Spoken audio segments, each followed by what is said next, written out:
Good morning students. आज हम class 10th science के लेसन 1 रासायनिक अभिक्रियाएं एवं समीकरण के बोर्ड में आए हुए क्वेश्चन और इम्पोर्टेंट क्वेश्चन जो बार बार बोर्ड में आते हैं उन्हें हम डिस्कस करने जा रहे हैं। आप इस वीडियो को 2 से 3 बार ध्यान से सुनेंगे तो साथ साथ आपको ये क्वेश्चन याद हो जाएंगे। इस चैप्टर से 2 मार्क्स क्वेश्चन आते हैं और 1 मार्क्स क्वेश्चन आते हैं।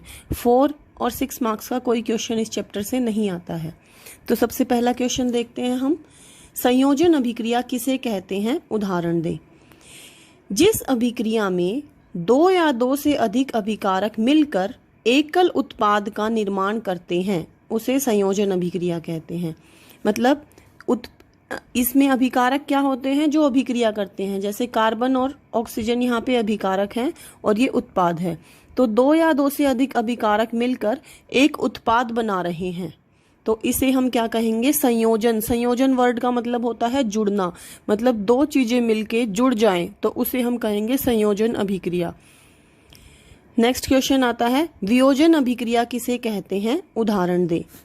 जिस अभिक्रिया में एकल अभिकारक टूटकर 2 या 2 से अधिक उत्पादों का निर्माण करता है उसे वियोजन अभिक्रिया कहते हैं। वियोजन वर्ड का मतलब होता है टूटना। मतलब अभिकारक यहाँ पे एक है और वो टूटकर 2 या 2 से अधिक उत्पाद उत्पन्न करता है। तो CaO और CO2 2 उत्पाद हो गए, अभिकारक एक है। तो CaCO3 जिसे हम चूना पत्थर भी कहते हैं, उसको जब हम हीट करते हैं तो उससे हमें क्या मिलता है, CaO + CO2। ये इक्वेशन आपको याद करनी पड़ेगी। इसे हम वियोजन अभिक्रिया कहते हैं। इसमें एकल अभिकारक टूटकर 2 या 2 से अधिक उत्पादों का निर्माण करता है। नेक्स्ट अभिक्रिया आती है विस्थापन अभिक्रिया। ये तो बोर्ड में एक ना एक सेट में जरूर आती है और ये बहुत इंपॉर्टेंट है। विस्थापन अभिक्रिया किसे कहते हैं, उदाहरण दे। जिस अभिक्रिया में अधिक अभिक्रियाशील तत्व कम अभिक्रियाशील तत्व को उसके यौगिक से विस्थापित कर दे उसे हम विस्थापन अभिक्रिया कहते हैं। जैसे ये इसका विलयन है CuSO4 का, उसमें अगर हम आयरन डाल दें तो आयरन जो है वो Cu की जगह आ जाएगा और कॉपर इस अभिक्रिया में निकल जाएगा। यानी Fe + CuSO4 गिव्स Cu को कौन विस्थापित कर लेगा, Fe, और Cu अलग से निकल जाएगा। ऐसा क्यों होता है, क्योंकि कम अभिक्रियाशील तत्व को अधिक अभिक्रियाशील तत्व विस्थापित कर देता है। ये Fe जो है वो Cu से अधिक अभिक्रियाशील है, इसलिए वो Cu की जगह उसके विलयन में आ जाता है। अगर यहाँ पे Cu हो और यहाँ पे Fe हो तो ये अभिक्रिया नहीं होगी, क्योंकि Fe अधिक अभिक्रियाशील है और Cu कम अभिक्रियाशील है। विस्थापन अभिक्रिया में केवल अधिक अभिक्रियाशील तत्व ही कम अभिक्रियाशील तत्व को विस्थापित कर सकता है। अगली अभिक्रिया आती है हमारी द्विविस्थापन अभिक्रिया। जैसे कि इसके नाम से ही समझ आ रहा है, द्विविस्थापन मतलब इसमें विस्थापन जो है वो 2 बार होता है। जिस अभिक्रिया में 2 अलग अलग परमाणु या परमाणुओं के समूह का आपस में आदान प्रदान हो उसे हम द्विविस्थापन अभिक्रिया कहते हैं। जैसे Na2SO4 + BaCl2, sodium sulphate + barium chloride. ये मिलकर क्या करता है, Na की जगह तो आ जाएगा Ba और SO4 की जगह Cl2 रिप्लेस हो जाएंगे। ये दोनों का आदान प्रदान होगा। यानी Ba जो है वो SO4 के साथ कंबाइन हो जाएगा और NaCl, BaSO4 + NaCl। तो इसमें दोनों जगह विस्थापन हो रहा है, इसीलिए इस अभिक्रिया को हम द्विविस्थापन अभिक्रिया कहते हैं। और इस द्विविस्थापन अभिक्रिया से मिलता जुलता ही हमारा नेक्स्ट क्वेश्चन है। ये भी बहुत इंपॉर्टेंट क्वेश्चन है, हर बार बोर्ड में जरूर आता है ये। अवक्षेपण अभिक्रिया किसे कहते हैं, उदाहरण दें। जिस अभिक्रिया में जल में अविलेय पदार्थ यानी अवक्षेप का निर्माण होता है। कोई भी अभिक्रिया जिसमें अवक्षेप का निर्माण हो, अवक्षेप क्या किसे कहते हैं, अगर हम उसको फिल्टर पेपर में से छाने तो वो ऊपर रह जाए उसे हम अवक्षेप कहते हैं। तो जिस भी किसी अभिक्रिया में अवक्षेप का निर्माण होता है उसे हम अवक्षेपण अभिक्रिया कहते हैं। तो इसका जो उदाहरण है ये आपने सेम लर्न करना है जो द्विविस्थापन अभिक्रिया वाला उदाहरण है। उदाहरण दोनों के सेम है, द्विविस्थापन अभिक्रिया का भी और अवक्षेपण अभिक्रिया का भी। Na2SO4 plus BaCl2 gives BaSO4 plus twice of NaCl। तो BaSO4 क्या है, बेरियम सल्फेट है। जब इन दोनों की अभिक्रिया होती है तो इसमें ये जो है BaSO4 एक श्वेत रंग का अवक्षेप बनता है, इसीलिए हम इसको अवक्षेपण अभिक्रिया कहते हैं। बाकी के क्वेश्चन नेक्स्ट वीडियो में डिस्कस करेंगे। ऊष्माक्षेपी तथा ऊष्माशोषी अभिक्रिया किसे कहते हैं, उदाहरण दे। ऊष्माक्षेपी जिस अभिक्रिया में उत्पाद के निर्माण के साथ ऊष्मा भी उत्पन्न होती है, जिसमें ऊष्मा उत्पन्न होती है उसे ऊष्माक्षेपी अभिक्रिया कहते हैं। ऊष्माशोषी अभिक्रिया जिस अभिक्रिया में ऊर्जा अवशोषित होती है, यानी ऊर्जा इसमें यूज होती है, अवशोषित होती है मतलब यूज होती है, और इसमें उत्पन्न होती है। दोनों में ये डिफरेंस है। ऊष्माक्षेपी जिसमें ऊष्मा उत्पन्न हो, और ऊष्माशोषी, शोषी वर्ड से ही पता लग रहा है, शोषी अवशोषित, ये दोनों आप मैच करोगे तो इससे आपको ये याद रहेगा। जिस अभिक्रिया में ऊष्मा या ऊर्जा अवशोषित होती है उसे ऊष्माशोषी अभिक्रिया कहते हैं। चलिए इसके उदाहरण देखते हैं। ऊष्माक्षेपी में हम श्वसन का उदाहरण लर्न करेंगे। श्वसन की अभिक्रिया क्या होती है, ग्लूकोज का सूत्र है ये C6H12O6 प्लस 6 मॉलिक्यूल O2 के 6O2 gives 6CO2 plus 6H2O plus ऊर्जा इस अभिक्रिया में निकलती है। तो ऊर्जा उत्पन्न हो रही है, इसलिए इसे ऊष्माक्षेपी अभिक्रिया कहेंगे। तो ये इक्वेशन आपको लर्न करनी है। ग्लूकोज जब ऑक्सीजन जो हम सांस लेते हैं, ग्लूकोज जब उस ऑक्सीजन के साथ मिलता है तो हम कार्बन डाइऑक्साइड गैस छोड़ते हैं, H2O हमारी बॉडी में रिलीज होता है और ऊर्जा हमें मिलती है। तो अलग से भी ये क्वेश्चन बहुत इंपॉर्टेंट है कि श्वसन को ऊष्माक्षेपी अभिक्रिया क्यों कहते हैं। कई बार ये अलग से भी बोर्ड में क्वेश्चन आता है, तो इसमें हमें थोड़ी सी डिटेल भी लर्न कर लेते हैं साथ साथ। श्वसन एक ऊष्माक्षेपी अभिक्रिया है क्योंकि ग्लूकोज हमारे शरीर की कोशिकाओं में उपस्थित ऑक्सीजन से मिलकर हमें ऊर्जा प्रदान करता है। क्योंकि इस अभिक्रिया में ऊर्जा उत्पन्न हो रही है, इसीलिए इसे ऊष्माक्षेपी अभिक्रिया कहते हैं। ऊष्माशोषी अभिक्रिया का उदाहरण देखते हैं। CaCO3 यानी कैल्शियम कार्बोनेट, उसको जब हम हीट करेंगे तो उससे CaO प्लस CO2 मिलता है, यानी हीट कर रहे हैं मतलब ऊष्मा इसको हम दे रहे हैं इस अभिक्रिया को। ये देखिए जो हमने वियोजन अभिक्रिया में उदाहरण लर्न किया था, मैंने सेम उदाहरण रिपीट किया है जिससे आपको बहुत ज़्यादा इक्वेशन लर्न ना करनी पड़े। कैल्शियम कार्बोनेट को जब हम हीट करेंगे, यानी इस अभिक्रिया में ऊष्मा जो है वो यूज हो रही है, अवशोषित हो रही है, तो उससे हमें CaO प्लस CO2 मिलता है। तो इस प्रकार की अभिक्रिया जिसमें ऊष्मा यूज होती है या अवशोषित होती है उसे हम ऊष्माशोषी अभिक्रिया कहते हैं। नेक्स्ट क्वेश्चन देखते हैं। उपचयन अपचयन अभिक्रिया या रिडॉक्स अभिक्रियाएं किसे कहते हैं। देखिए ये उपचयन अपचयन अभिक्रिया या फिर ये पेपर में रिडॉक्स अभिक्रिया के नाम से भी आता है। चलिए पहले हम उपचयन को समझते हैं।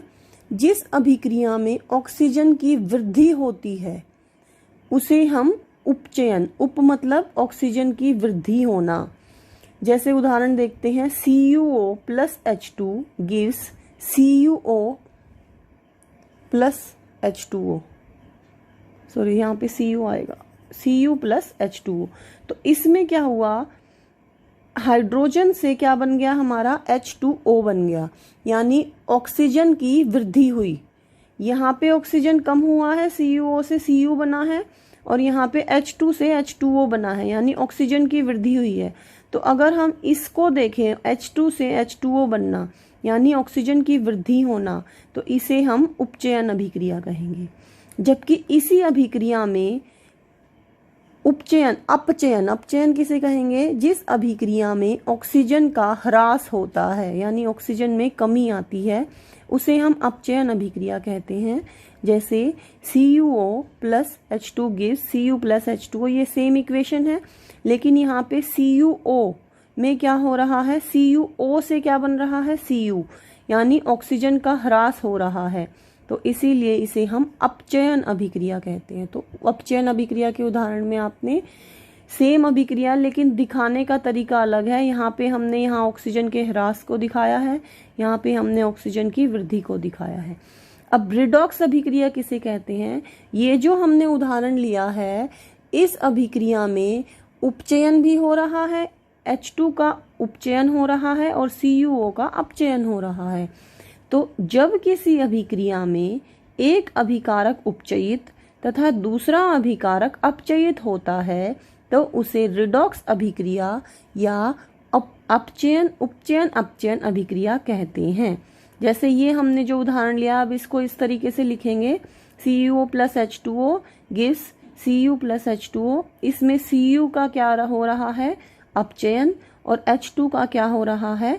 अपचयन। H2 से H2O बन रहा है, ऑक्सीजन की वृद्धि हो रही है, वृद्धि मतलब उप, और CuO से Cu बन रहा है, यानी ऑक्सीजन इसमें घट रहा है। तो घटने का मतलब, ऑक्सीजन का ह्रास होने का मतलब होता है अपचयन। तो इस चीज में थोड़ा कंफ्यूज मत होना। उप मतलब है ऑक्सीजन की वृद्धि होना, अप मतलब ऑक्सीजन का ह्रास होना यानी घटना। तो उपचयन अपचयन अभिक्रिया के नाम से ये आता है पेपर में, या फिर रिडॉक्स अभिक्रिया के नाम से आता है, या फिर अलग से ये अभिक्रिया आपको दे देंगे और उसमें ये पूछ लेते हैं कि इस अभिक्रिया में किसका अपचयन हो रहा है और किसका उपचयन हो रहा है। नेक्स्ट टॉपिक पे आते हैं, बहुत इजी है। संक्षारण किसे कहते हैं? किसी धातु का अम्ल, आर्द्रता आदि के संपर्क में आकर संक्षारित हो जाना संक्षारण कहलाता है। संक्षारण मतलब जैसे लोहे पर भूरे रंग की परत चढ़ना यानी जंग लगना, इसे हम संक्षारण कहते हैं। इसकी जंग की अभिक्रिया और एक बार हम करेंगे, कई बार पेपर में आ जाती है। 4Fe + 3O2, O2 यानी Fe जब ऑक्सीजन के साथ क्रिया करता है तो उससे Fe2O3 यानी जंग बन जाता है। कई बार जंग का सूत्र भी पेपर में पूछ लेते हैं, जंग का सूत्र बताइए, Fe2O3। तांबे पर काले या हरे रंग की परत चढ़ती है। नेक्स्ट टॉपिक देखते हैं हम। अच्छा, इसकी अभिक्रिया भी है, Cu + O2 gives twice of CuO। ये Cu किसको बोलते हैं? कॉपर, कॉपर यानी तांबा। नेक्स्ट टॉपिक आता है विकृत गंधिता। ये लास्ट टॉपिक है इस चैप्टर का इम्पोर्टेंट। उपचयित होने पर तेल व वसायुक्त पदार्थ विकृत गंधी हो जाते हैं। विकृत गंधी मतलब उनके स्वाद और गंध जो है वो बदल जाते हैं। जैसे अगर हम चिप्स वगैरह को हम बाहर खुले में रख दें तो उनका स्वाद जो है वो बदल जाता है, और वो एक तरीके से हम सिंपल भाषा में उसे बोलते हैं कि चीज़ें जो है वो सील जाती हैं एक तरीके से। तो इससे बचाव कैसे किया जा सकता है? प्रतिऑक्सी कारक मिलाकर, जो हमारी बाजार में चीज़ें आती हैं जिनको हम कई कई दिन बाद खाते हैं, उनमें प्रतिऑक्सी कारक मिला होता है जो कि उसमें ऑक्सीजन की वृद्धि नहीं होने देता है। वायुरोधी बर्तनों में खाद्य पदार्थों को रखने से उपचयन धीमा हो जाता है। अगर हम जैसे चिप्स का पैकेट हमने खोला और उसको वायुरोधी बर्तन में रख दें तो वो बहुत दिनों तक खराब नहीं होता है। थैलियों में ऑक्सीजन हटाकर उनमें नाइट्रोजन जैसी कम सक्रिय गैसें युक्त करने से चिप्स आदि का उपचयन नहीं होता है। चिप्स की थैली आपने देखी होगी, जब चिप्स का पैकेट आता है तो वो बहुत ज़्यादा फूला हुआ होता है। क्यों? क्योंकि उसके अंदर कौन सी गैस भरी हुई होती है? Nitrogen gas. हवा नहीं होती है, वो नाइट्रोजन गैस होती है। क्योंकि अगर हवा भरेंगे तो वो ही ऑक्सीजन के साथ क्रिया करके वो फिर सील जाएंगे, खराब हो जाएंगे। तो उनमें नाइट्रोजन क्यों भरते हैं? क्योंकि ये कम सक्रिय गैस होती है और ये चिप्स के साथ अभिक्रिया नहीं करती है और उसका उपचयन नहीं होता है। इसके अलावा पाठ 1 में आपने ये सूत्र याद करने हैं। 1 नंबर में बहुत बार इन 6 में से एक ना एक सूत्र जो है वो हर बार पेपर में जरूर पूछा जाता है। Sodium sulphate Na2SO4। Na क्या है? Sodium sulphate SO4। Lead nitrate, lead का होता है, लेड यानी शीशा, उसका सिंबल होता है Pb, नाइट्रेट का NO3। तो लेड नाइट्रेट का सूत्र क्या होता है? PbNO3 का होल ट्वाइस। जंग, फेरिक ऑक्साइड का सूत्र बताइए, या फिर पेपर में क्वेश्चन आता है जंग का सूत्र बताइए, तो उसका सूत्र क्या होता है? फेरिक Fe और ऑक्साइड मतलब O3, Fe2O3। Lead chloride, lead का क्या अभी हमने पढ़ा था? लेड का सिंबल क्या होता है? Pb। क्लोराइड का, क्लोरीन का होता है Cl, तो इसका सूत्र क्या होता है? PbCl2। ग्लूकोज, ग्लूकोज का सूत्र होता है C6H12O6। ये भी पेपर में कई बार पूछते हैं। कैल्शियम हाइड्रोक्साइड CaOH का होल ट्वाइस। CaOH का होल ट्वाइस देखिए हमने इस इक्वेशन में भी पढ़ा था। CaOH के होल ट्वाइस को हम बुझा हुआ चूना भी बोलते हैं। कई बार पेपर में ये प्रश्न आ जाता है, बुझे हुए चूने का सूत्र बताओ। कैल्शियम हाइड्रोक्साइड CaOH का होल ट्वाइस। और CaO क्या होता है? Calcium oxide. तो इसको हम बोलते हैं बिना बुझा हुआ चूना। तो कई बार पेपर में इस नाम कैल्शियम ऑक्साइड की जगह ये भी पूछ लेते हैं, बिना बुझे हुए चूने का सूत्र बताओ। तो बिना बुझे हुए चूने का क्या सूत्र होता है? CaO यानी कैल्शियम ऑक्साइड।